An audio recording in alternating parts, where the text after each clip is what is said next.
శంకర్ గౌడ్ మృతదేహాన్ని ఆయన సుదీర్ఘకాలం ఎక్కడైతే పనిచేశారో అదే నర్సంపేట డిపోకి తీసుకువెళ్లనివ్వండి అంటూ బంధువులు విజ్ఞప్తి చేస్తున్నారు. అలాగే జేఏసీ కార్మికుల జేఏసీ కూడా విజ్ఞప్తి చేస్తోంది. కార్మికులకు ఆయనకు కడసారి నివాళులర్పించుకోవడానికి అవకాశం ఇవ్వండి. ఆయనకు సొంత ఇల్లు కూడా లేదు కాబట్టి ఆయన ఎక్కడైతే ప్రాణం వదిలారో అక్కడికే మృతదేహాన్ని తీసుకువెళ్లనివ్వండి, మేమంతా ఆయనకి నివాళులర్పించాలి అంటూ అక్కడ విజ్ఞప్తి చేస్తూ ఉన్నారు. కానీ పోలీసులు మాత్రం దాన్ని ఖండిస్తున్నారు. అక్కడ నుంచి ఆ మృతదేహాన్ని తీసుకుని వెళ్లిపోవాలంటూ వాళ్ళు విజ్ఞప్తి చేస్తున్నారు.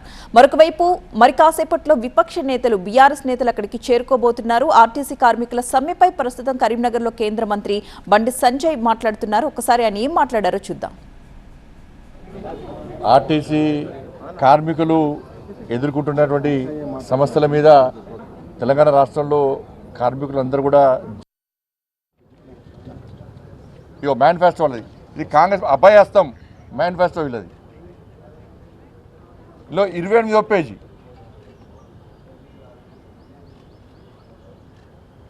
దీనిలో ఆర్టీసీ కార్మికులను ప్రభుత్వంలో విలీన ప్రక్రియ పూర్తి చేసి 2 PRC బకాయిలు వెంటనే చెల్లిస్తాం.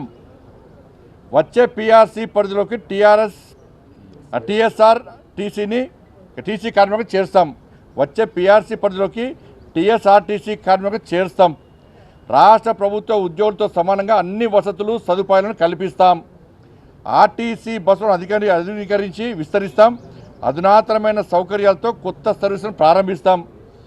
ఆర్టీసీ యూనియన్ పునరుద్ధరణకు అనుమతిస్తాం.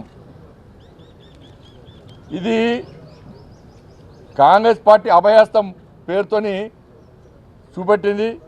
వాళ్ళకి భగవద్గీత అన్నారు, ఇది బైబిల్ అన్నారు, ఇది ఖురాన్ అన్నారు.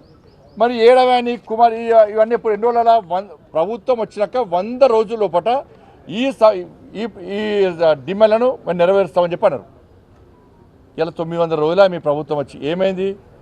నువ్వు మేనిఫెస్టోలో ఏది పెట్టినావు గదే అడుగుతున్నారు వాళ్ళు, నువ్వు ఏం చేసినావు గదే అడుగుతున్నారు వాళ్ళు, నువ్వు చెప్తాన్న మాటనే అడుగుతున్నారు వాళ్ళు.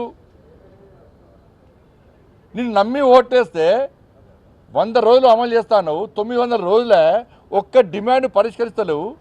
న్యాయబద్ధమైన గొంతెమ్మ కోరికలు కొడతలేరు. న్యాయబద్ధ డిమాండ్ అడితే కూడా నువ్వు మాట్లాడకుంటే ఇవాళ ఒక కార్మికుడు ఆత్మహత్య చనిపోయి ఇంకో కార్మికుడు నల్గొండ ఆత్మహత్య ప్రయత్నం చేసుకున్నాడు. నేను కార్మికుడు అప్పీల్ చేస్తున్నా, మీ కుటుంబం అనాథలు చేయకండి, ఉండి కొట్లాడాలి.